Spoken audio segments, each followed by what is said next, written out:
ఆదుకోవాలని సందర్భంగా విజ్ఞప్తి చేస్తూ బకాయిలు ఉన్నటువంటి 60 కోట్లని రద్దు చేయాలని సందర్భంగా విజ్ఞప్తి చేస్తానని అధ్యక్ష. అదేవిధంగా మా నియోజకవర్గంలో ఒక్క రైతులు కూడా ఉన్నారు అధ్యక్ష. రాష్ట్రంలో ఎక్కడా కూడా ఒక్క పంట లేదు. గౌరవ ముఖ్యమంత్రి గారు మా దగ్గరికి వచ్చినప్పుడు ఆ రైతులతో మాట్లాడి హామీ ఇవ్వడం జరిగింది అధ్యక్ష.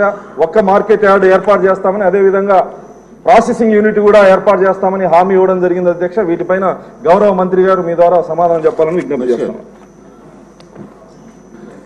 అధ్యక్ష. 2019-24 ఈ శాఖకు ఒక పైసా కూడా బడ్జెట్లో కేటాయించలేదు. అప్పటికున్నటువంటి బాకీలు కూడా తీర్చకపోవడం వల్ల పూర్తిగా ఈ శాఖ నిర్వీర్యమైంది అధ్యక్ష. మొన్న మేము వచ్చిన తర్వాత పాత బాకీలు నెరవేర్చడానికి, అదేవిధంగా ఏదైతే 2014-19 ఈ రైతులను ప్రోత్సహించడానికి ఎరువులు ఇవ్వడం కానీ, క్రిమిసంహారక మందులు ఇవ్వడం కానీ, ట్రైనింగ్ క్యాంప్స్ పెట్టడం కానీ, దీని విస్తీర్ణం పెంచడం కానీ. ఎందుకంటున్నానంటే దీని విస్తీర్ణం ఎంత మనం పెంచగలిగితే అంత ఎక్కువగా రైతులకు ఉపయోగం జరుగుతుంది అధ్యక్ష.